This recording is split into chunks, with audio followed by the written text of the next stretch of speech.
Ya Tuhan, punya mula kebesaran dan kejayaan, kehormatan, kemasyuran, dan keagungan. Ya segala-galanya yang ada di langit dan di bumi. Ya Tuhanku Yesus Kristus, punya mula kerajaan, dan Kau yang tertinggi itu melebihi segala-galanya sebagai kepala. Sebab kekayaan dan kemuliaan berasal daripadamu, dan Engkaulah yang berkuasa atas segala-galanya. Dalam tangan-Mu lah kekuatan dan kejayaan. Dalam tangan-Mu lah kuasa membesarkan dan mengokohkan segala-galanya. Sekarang ya Tuhan kami Yesus Kristus, kami hamba-hamba-Mu, kami anak-anak-Mu bersyukur kepada Engkau dan memuji nama-Mu yang agung itu. Terima kasih Bapa buat pagi yang indah ini. Kami datang kepadamu Yesus. Izinkan kami akan memujiakan Engkau. Ajaiblah Tuhan. Dan selalu kami izinkan untuk mendengarkan firman-Mu. Kuduskan telinga mulut hamba-Mu, hati kami. Kusimpan firman-Mu dalam hatiku, supaya kami tidak berdosa kepada Engkau. Segala puji hormat hanya bagi Allah Bapa di dalam kerajaan surga. Di dalam nama Tuhan Yesus Kristus, kami hamba-Mu, anak-Mu sudah berdoa. Amin. Haleluya. Oh Tuhanku,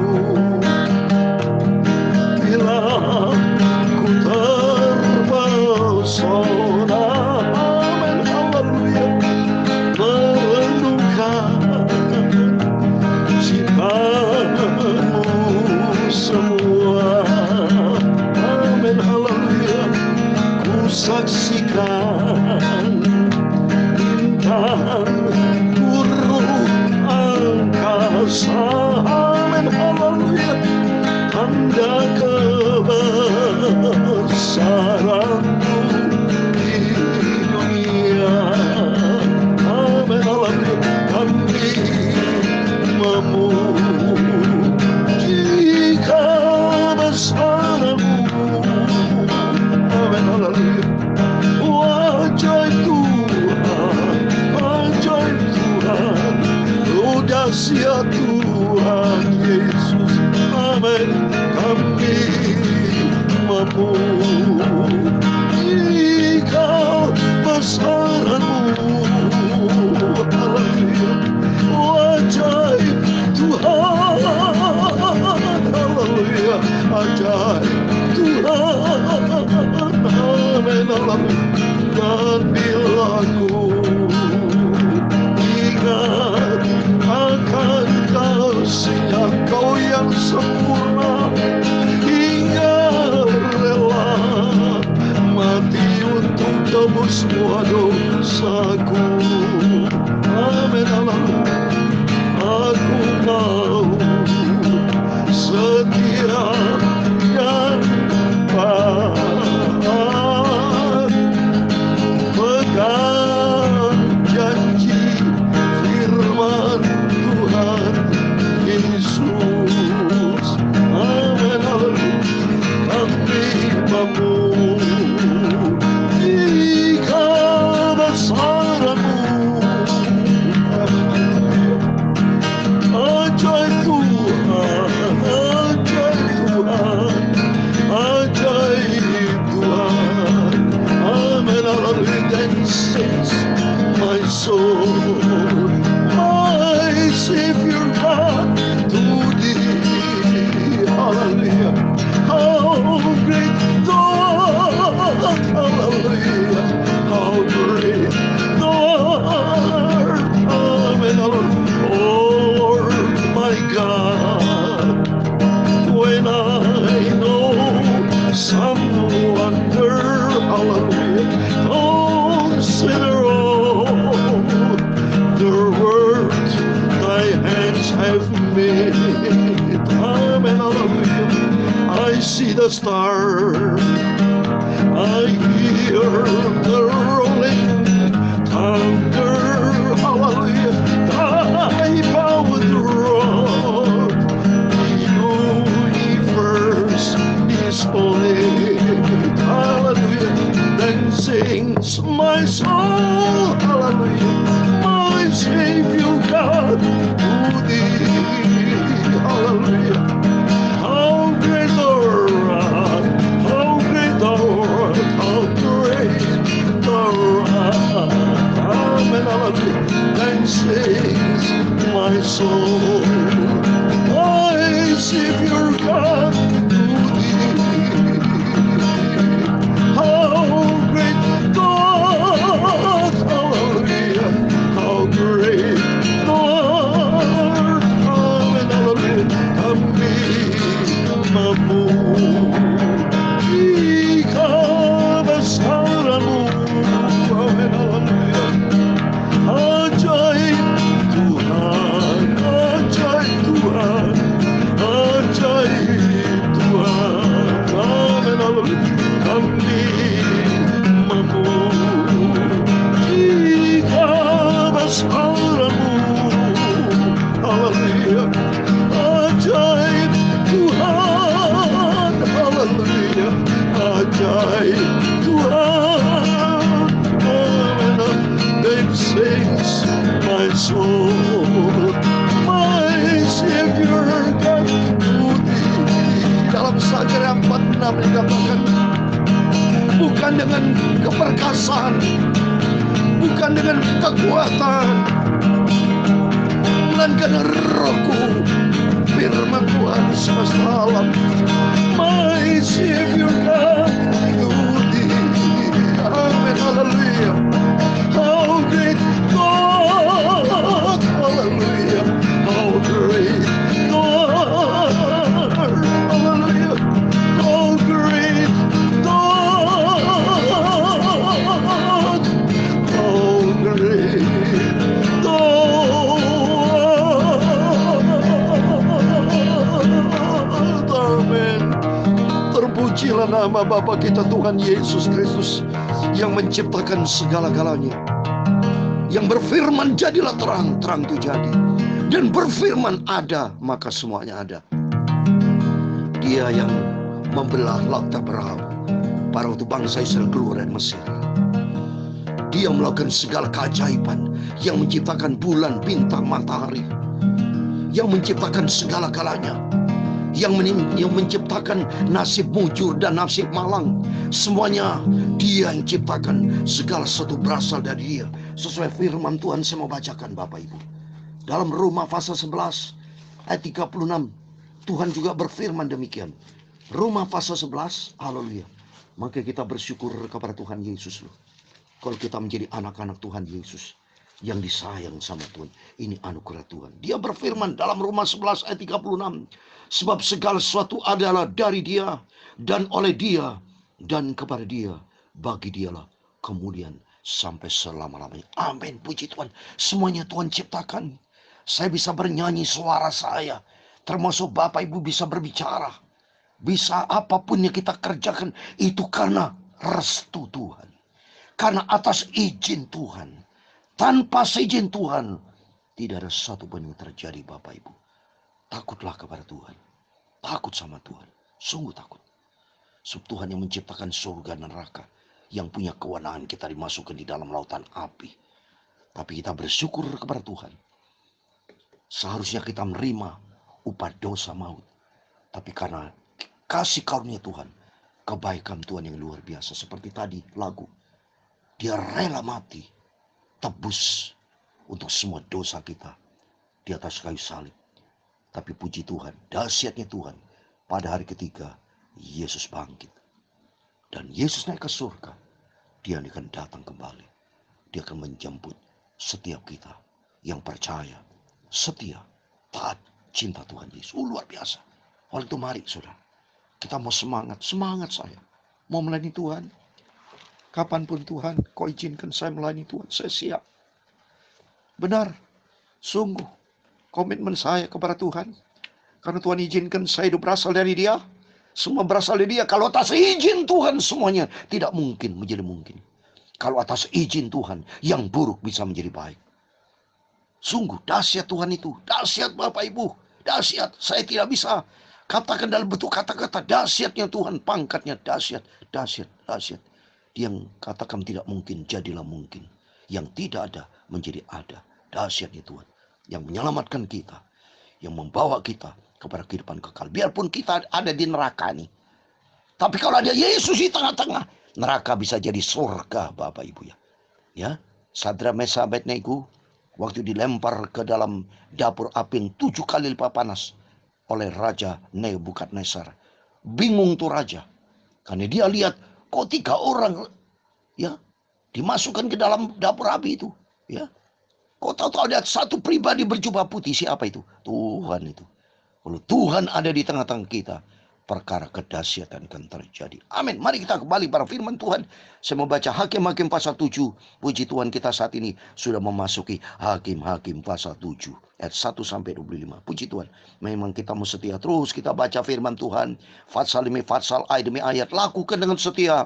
Lakukan dengan sabar, jangan pernah bosan kalau dengan Tuhan. Dunia boleh bosan, dengan dunia silakan bosan. Tapi dengan Yesus, kecintaan kita terus menerus kita bangun.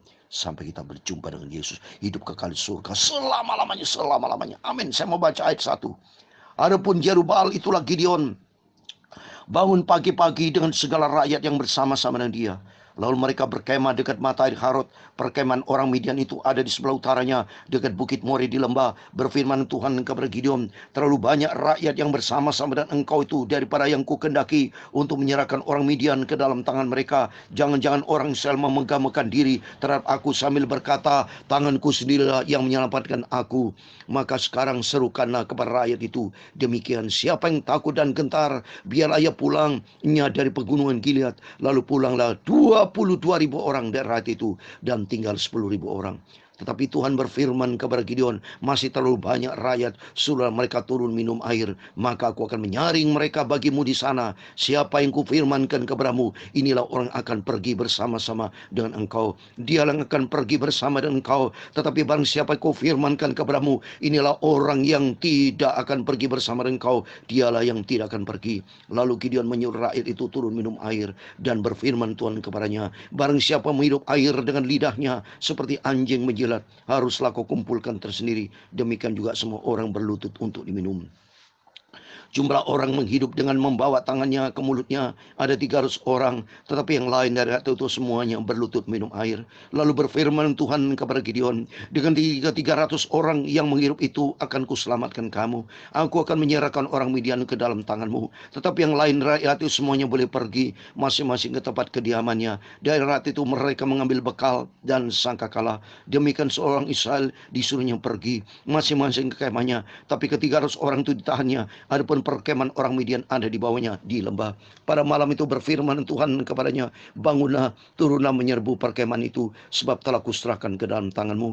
Tetapi jika kau takut dan turun menyerbu, turunlah bersama dengan pura bujangmu ke perkemahan itu. Maka kau kedengaran apa yang mereka katakan. Kemudian engkau akan mendapat keberanian untuk turun menyerbu perkemahan itu. Lalu turunlah ia bersama dengan pura bujang itu sampai ke perpenjagaan terhadapan laskar di perkemahan itu. Adapun orang Midian dan orang Amalek dan semua orang dari sebelah timur itu bergelimpangan di lembah itu seperti belalang banyaknya, dan unta mereka tidak terhitung seperti pasir di tepi laut banyaknya. Ketika Gideon sampai ke situ, kebetulan ada seorang menceritakan mimpinya kepada temannya. Katanya, aku bermimpi tampak sekeliling roti jelai terguling masuk ke perkemahan orang Midian. Setelah sampai ke kemah itu, dilanggarnya kemah itu sehingga roboh dan dibongkar bangkirkannya. Demikian kemah ini habis runtuh. Lalu temannya menjawab, ini tidak lain dari pedang Gideon bin Yoas orang Israel itu. Allah telah menyerahkan orang Midian ke seluruh perkemahan ini ke dalam tangannya. Segera sesudah Gideon mendengar mimpi itu, diceritakan dengan maknanya, sujud dia menyembah. Kemudian pulanglah ia ke perkemahan orang Israel, lalu berkata, bangunlah, sebab Tuhan telah menyerahkan perkemahan orang Midian ke dalam tanganmu. Sesudah itu dibaginya lah ke 300 orang itu dalam 3 pasukan, dan ke tangan mereka semuanya diberikannya sangkakala dan buyung kosong dengan sulu di dalam buyung itu. Dan berkatalah ia kepada mereka, perhatikanlah aku dan lakukan seperti yang kulakukan. Maka apabila aku sampai ke ujung perkemahan itu, haruslah kamu lakukan seperti yang kulakukan. Apabila aku dan semua orang bersama dengan aku meniup sangkakala, maka haruslah kamu juga meniup sangkakala sekeliling seluruh perkemahan itu, dan berseru, demi Tuhan dan demi Gideon. Lalu Gideon dan ke 100 orang bersama-sama dengan dia sampai ke ujung perkemahan itu. Pada waktu perkemahan giliran juga jaga malam, ketika penjaga-penjaga baru saja ditempatkan, lalu mereka minum sangkakala sambil memecahkan buyung yang di tangan mereka. Demikian ketiga pasukan itu bersama-sama minum sangkakalanya dan memecahkannya buyung dengan memegang obor di tangan kirinya dan sangkakala tangan kanannya untuk ditiup serta berseru, pedang demi Tuhan dan demi Gideon. Sementara itu tinggallah mereka sendiri masing-masing tempatnya sekeliling perkemahan itu, tetapi seluruh tentara musuh menjadi kacau balau, berteriak-teriak dan melarikan diri. Sedang ketika Rasul orang itu meniup sangkakala, maka di perkemahan itu Tuhan membuat pedang yang seorang diarahkan kepada yang lain. Lalu larilah tentara itu sampai ke Betseta, ke arah Sisera, sampai ke pinggir Abel Mehola dekat Tabat. Kemudian dikerahkannya orang Israel dari suku Naftali, dari suku Asher, dari segenap suku Manasye. Lalu mereka mengejar orang Midian itu. Gideon menyuruh 3 orang, juga orang ke seluruh pegunungan Efraim, dan memberikan pesan, turunlah menghadapi orang Midian. Duduklah segala batang air sampai ke Bet-bara dan juga sungai Yordan. Maka semua orang Efraim dikerahkan, lalu mereka menduduki segala batang air sampai ke Bet-bara, juga sungai Yordan. Mereka berhasil melawan 2 raja Midian, yakni Oreb dan Seb. Oreb dibunuh di gunung batu Oreb, dan Seb dibunuh dalam tempat pemerasan anggur Seb. Mereka mengejar orang Midian itu, lalu mereka membawa kepala Oreb dan kepala Seb kepada Gideon di seberang sungai Yordan. Amin, puji Tuhan.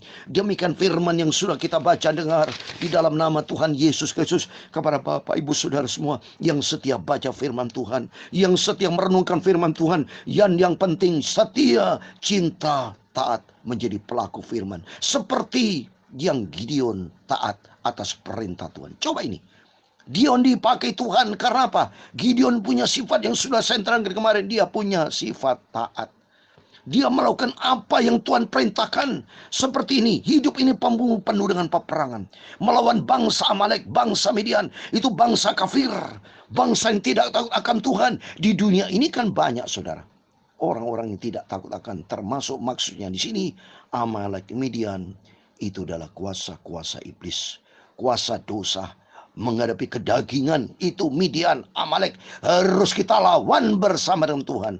Tuhan tidak mau dengan kekuatan, tidak pakai kekuatan, tapi selain pakai kekuatan Tuhan. Kalau kita lihat di sini, jumlahnya itu ada 22.000 disuruh pulang, sisanya 10.000. Berarti kesimpulannya 32.000 rakyat bangsa Israel yang terkumpul disuruh pulang karena Tuhan berkata, masih terlalu banyak rakyat itu, suruh mereka turun minum, maka aku akan menyaring mereka. Jadi artinya orang yang sungguh sama Tuhan itu akan disaring sama Tuhan. Ingat ya, tolong garis bawahi kalimat, aku akan menyaring mereka. Aku bicara Tuhan di ayat yang keempat. Setiap anak-anak Tuhan sungguh-sungguh sama Tuhan itu akan disaring. Saat ini kedatangan Tuhan sudah dekat, maka diizinkan peristiwa-peristiwa terjadi, masa-masa kesukaran terjadi. Ini saat ini memasuki masa-masa penyaringan Tuhan, memasuki masa pemurnian Tuhan. Siapa yang murni, yang ikut Tuhan sungguh-sungguh, maka dipilih sama Tuhan. Gak banyak Bapak Ibu, yang selamat itu sedikit. Dalam Matius 22:14 dikatakan, banyak yang dipanggil, sedikit yang dipilih. Sungguh, saya juga katakan di beberapa anak Tuhan yang masuk surga selamat itu dikit Bapak Ibu. Coba Nabi Nuh yang selamat cuma 8. Sodom dan Gomor, Abraham itu tawar menawar, banyak itu. Dari 50 orang itu dikit banget. Itu pun masih dipilih sama Tuhan. Abraham dipilih cuma berapa? 10 orang kan? Gak banyak Bapak Ibu. Taruna-taruna Kristus kalau kita baca di Wahyu, cuma berapa? 144.000 orang. Jadi artinya ikut Tuhan Yesus butuh harga juang, butuh pengorbanan, butuh kesungguhan. Coba di sini yang dipilih cuma 300. Itu pun persyaratannya ada 3. Dia datang kepada air dengan airnya dan terus masukkan dalam mulutnya. Apa artinya? Air bicara Yesus adalah air kehidupan. Tangan bicara kekuatan, supaya kita tidak mengandalkan kekuatan selain hanya kepada Tuhan. Mulut bicara pengakuan, supaya kita mengaku memujiakan Tuhan. Seperti saya memuji nama Tuhan dengan air, firman Tuhan, air yang kita bacakan. Dengan tangan yang saya main gitar, mulut saya memujiakan Tuhan. Mulut saya menyampaikan firman Tuhan. Air bicara air kehidupan, karena Yesus adalah air kehidupan. Waktu berjumpa dengan orang Samaria, minum air. Nanti kalau minum yang aku berikan kepadamu akan memancarkan air kehidupan. Oh haleluya. Waktu mari kita mau cinta Tuhan Bapak Ibu. Saya senang sekali mendapat firman Tuhan ini. Ternyata Tuhan saring. Setiap kita yang sungguh sama Tuhan, ini disaring sama Tuhan. Supaya kita masuk di dalam pilihan Tuhan. Masuk di dalam saringan Tuhan. Dan kalau bersama dengan Tuhan, perkara besar terjadi. Orang Midian di ayat 12. Dan orang Malik, semua orang dari sebelah timur bergelimpangan di lembah itu. Seperti belang bayi, mati semua. Karena Tuhan berperang ganti kita. Seperti dalam Keluaran 14 ayat 14. Demikian firman Tuhan. Keluaran 14 ayat 14. Sebagai terakhir, Tuhan akan berperang untuk kamu. Dan kamu akan diam saja. Tuhan berperang ganti kita. Karena Tuhan bersama dengan kita. Kalau Tuhan bersama kita, perkara ajaib terjadi. Dan kami diam saja. Apa artinya? Duduk diam seperti dia. Berlutut mengambil air. Butuh dengan Yesus. Di saat kita menghadapi peperangan, di saat kita menghadapi pergumulan, kita datang menyembah kepada Tuhan. Kita menyerahkan dengan tangan kita kepada Yesus. Datang kepada air kehidupan. Karena Yesus memberikan air kehidupan. Dan setiap Bapak Ibu semua yang sungguh sama Tuhan, disaring sama Tuhan, masuk di dalam penyaringan, pemurnian, sampai kita berjumpa dengan Tuhan. Mari kita mau serahkan hidup kita ke dalam tangan Tuhan. Makin hari kita mau sungguh sama Tuhan. Karena saat ini kita memasuki akhir zaman akhir.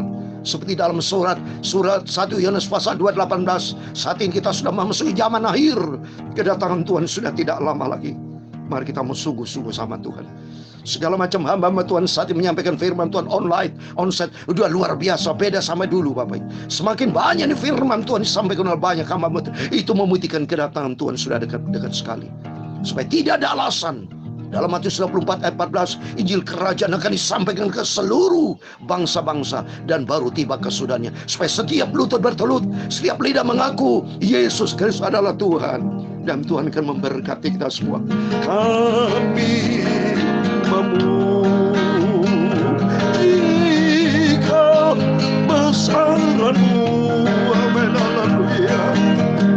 Oh ajaib